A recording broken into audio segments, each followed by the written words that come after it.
Okay, walang script ito kaya pagpasensyahan niyo na kung medyo putol-putol yung voice over ko. Welcome to day 11 ng ating Japan trip at nandito pa din tayo sa Kobe, Japan. Sumakay tayo ng local train papuntang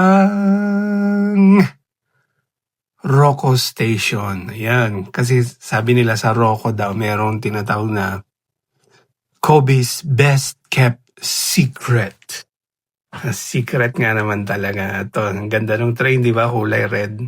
At kanina nakita niyo yung loob niya. Eto, nakababa na tayo ng Roko Station at sabi ay sasakay daw ng bus. Yan, yung kulay green. Sinakay natin. So after ng ilang minutes, nandito na tayo sa Roko Cable. Yan, Roko Cable Car. Actually, hindi naman cable car kasi may train track siya. So, ayan, alam niyo yung parang sa Victoria sa Hong Kong na paakyat yung tram sa bundok. Yun, parang ganun din yan. So, parang tram din siya. Tram na nga siya. Na paakyat din. Na after ng ilang minutes, makakarating ka na sa actually hindi pa medyo taas, medyo gitnang part ng Mount Roko o Roko-san, tawag nila pag Japanese ka. Yan, makikita mo yung mga iba't ibang uri ng halaman, scenery of course. Habang binabaybay, paakyat, sakay ng cable car, ang tawag nila dito, which is tram, ang tawag ng iba. Selfie muna tayo. Yan. For the aesthetic. Habang ninanamnam ko yung lamig ng simoy ng hangin. Ilang degrees ba dito nun? Mga 6 or 7 degrees. So medyo malamig at kailangan ko magsuot ng gloves kasi nanunuot talaga hanggang sa kalamnan, hanggang sa buto-buto mo yung lamig ng hangin. Yan. Tingnan mo, napakatagal ng pag-akyat namin, no? Actually, no, nagulat ako sa tram na to. Parang 90% ng nakasakay Pilipino. Yung iba, parang local na din dito sa Japan na namamasyal din kasi holiday. Tapos kasama nila yung mga ibang kapamilya nila. Obviously, binisit sila dito sa Japan. So, pinasyal na rin nila. Eto na nga at narating na yung medyo tuktok ng Roko Cable Station at bababa na kami. And ito ang bumungad sa atin, ang breathtaking view ng halos kabuuan ng Kobe, hindi Kyoto. Okay, at sasakay ulit ng bus. Ito naman yung bus. Papunta ng Snow Park. Okay, doon ako nag-decide na bumaba para makita ko naman yung snow at yung mga naglalaro sa snow. Merong mga nag-i-ski. And on the way, makikita mo talaga napaka-cinematic ng dating ng scenery. Kasi may snowfall na dito sa bandang tuktok ng bundok . So, ayan, nakapasok na tayo sa Roko Snow Park. At medyo inggit na inggit tayo sa mga nag-i-ski. Hanggang tingin lang ako. Kasi galing pa tayo sa aksidente nung nakaraang trip natin. At medyo maingat tayo na naglalakad sa snow. Talagang ingat na ingat. Kahit na nakasapatos tayo ng pang snow talaga. Sobrang ingat ko yan. Dahan-dahan. Siyempre, selfie pa din para may ebidensya na nandun tayo sa mismong location. Yan. Lakad-lakad at pinagmamasdan pa din yung mga naglalaro, nag-i-enjoy nung araw na yon. Kahit sobrang lamig talaga. Yan.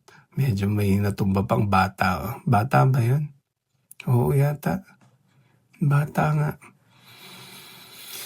Hindi ko na alam ang sasabihin ko. Kaya, yeah, enjoy nyo na lang yung scenery.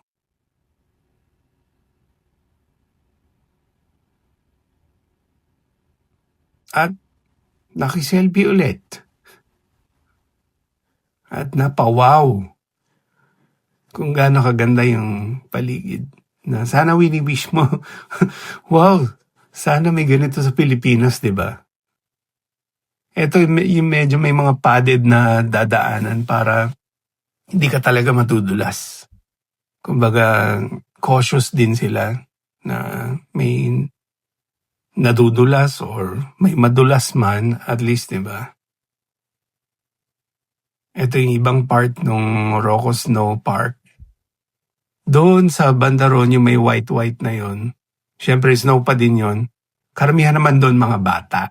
Yung mga naglalaro, nagbibuild ng snowman. Tapos, meron silang binabatong parang gong. Gamit nila yung binuo nilang snowballs. Yan. Lapitan natin at tignan natin. Since walang masyadong snowfall, parang gumagawa yata sila ng sarili nilang snow. Ayun, hindi ko alam kung anong tawag dun sa machine na yon, pero binubuga niya snow. Paano nabuo yun? Hindi natin alam. At ito na yung mga nag-i-sled na karamihan mga pamilya din. Usually yung ganitong activity pang bata talaga. So karamihan ng nandyan is mga bata, inaalalayan ng kanilang mga parents, mga tatay, nanay, yan. Ito naman parang nag-i-sprout na steam na ewan ko kung saan nanggagaling yon. Wala, nakita ko lang, nagandahan na ako sa scene. At yun, tapos na yung ating Roco Snow Park Adventure at pababa na ulit tayo. Pabalik na ng Roco Cable. At sakay ulit tayo ng bus. Ayan. Ito, sakay na ulit ng Roco Cable Car. At pababa na. Pabalik dun sa kung saan tayo sumakay ng bus. Pabalik ulit sa Roco Station. Roco Train Station. Yan. At isang huling sulyap ulit sa napakagandang scenery sa Roco o Mount Roco. Yan. Okay. At bababa na ulit ng cable car. Yan. Naantay ko nang bumukas in 3, 2, 1. Ay, hindi pa rin bumubukas. Mali yung bilang ko. Sa kabilang side pala bubukas. Okay, pababa na. Ulit ng station. Yan. Kita nyo, may mga ilang Pinoy din na sumabay na dyan. At balik na tayo sa Roco Train Station. Yan. Nagandahan lang ulit ako sa scenery na to, kaya binidyo ko ulit yung train habang dumadaan. Itong train na to usually galing ng Osaka. Tapos papunta sa pinakadulo. Nakalimutan kung anong station yun, kung anong pangalan ng station. At ito, bumaba na tayo sa San Nomiya. Medyo na-underestimate ko yung San Nomiya. Hindi ko alam na dito sa part na to ay ang ganda ng mga shopping areas dito, isang buong stretch. Yun lang.